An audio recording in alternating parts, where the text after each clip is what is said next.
नमस्कार, मैं हूं आयुषी। आप देख रहे हैं हिंदी न्यूज नाउ। आइए नजर डालते हैं आज की कुछ खास खबर की ओर।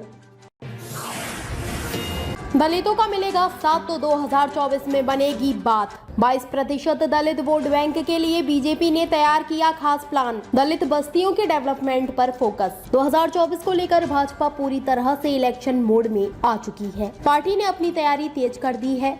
बीजेपी अब दलित वोट बैंक के सहारे एक बार फिर 2024 में सत्ता में वापसी की राह तैयार करने में जुटी है। बीजेपी को इस बात का अंदाजा साफ तौर पर है कि अगर दलितों का साथ उसे 2024 में मिल गया तो उसकी सत्ता की राह तीसरी बार भी आसान हो जाएगी। 2014 हो, 2017 या फिर 2019 और 2022 के चुनाव हो, इन चारों ही चुनाव में दलित वोट बैंक बीजेपी के पक्ष में आया तो बीजेपी दिल्ली के साथ साथ यूपी में भी सत्ता पर काबिज हुई।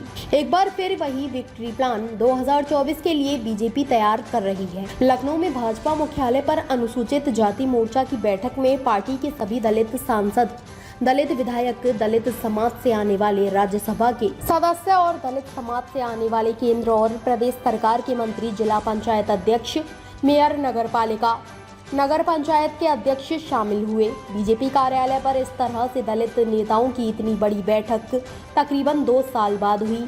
इस तरह की बैठक 2022 के विधानसभा चुनाव से पहले हुई थी। अब एक बार फिर 2024 के लोकसभा चुनाव से पहले दलित नेताओं का पार्टी कार्यालय पर जमावड़ा लगा। उत्तर प्रदेश में लोकसभा की 80 सीटें हैं। इनमें से 17 सीटें एससी के लिए रिजर्व है, जिसमें 2019 में बीजेपी के 15 सांसदों ने जीत हासिल की थी। यानी बड़ा दलित वोट बैंक बीजेपी के साथ गया था।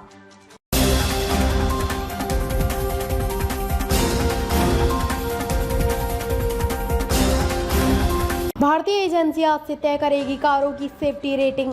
भारत एनसीएपी में शुरू होगा कारों का क्रैश टेस्ट। अब तक 30 मॉडल हुए रजिस्टर। देश में चलने वाली कारें कितनी सुरक्षित हैं, यह आज से भारतीय एजेंसी ही तय करेगी। इसके लिए भारतीय agency Bharat new car assessment programme, Bharat NCAP या बीएनसीएपी कारों का क्रैश टेस्ट शुरू करने जा रही है।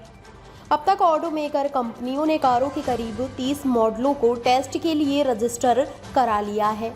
हालांकि सबसे पहले किस गाड़ी का क्रैश टेस्ट होगा, इसकी ऑफिशियली कोई जानकारी नहीं दी गई है। केंद्रीय सड़क परिवहन राज्य मंत्री नितिन गडकरी ने 22 अगस्त को दिल्ली में हुए इवेंट में बीएनसीएपी को लॉन्च किया था। इसके बाद 18 सितंबर को गुर्ने के चाकन स्थित केंद्रीय सड़क परिवहन संस्थान CIRT में कमांड और कंट्रोल सेंटर की ओपनिंग की थी। यहाँ भारतीय परिस्थितियों के अनुसार तय नाम पर एजेंसी कारों का क्रैश टेस्ट कर उन्हें सेफ्टी रेटिंग देगी। इस टेस्ट में कारों को 0 से 5 स्टार तक की रेटिंग दी जाएगी। 0 स्टार का मतलब अनसेफ और 5 स्टार का मतलब पूरी तरफ से सेफ माना जाता है। इससे पहले विदेशी agency global NCAP GNCAP, euro NCAP UNCAP, Australian NCAP ANCAP और लैटिन एनकैप LNCAP अपने स्टैंडर्ड के अनुसार भारतीय कारों का टेस्ट कर उन्हें सेफ्टी रेटिंग देती थी। यह रेटिंग कई मायनों में भारतीय परिस्थितियों के हिसाब से फिट नहीं होती। इसलिए केंद्र सरकार ने अपने रेटिंग सिस्टम BNCAP की शुरुआत की है।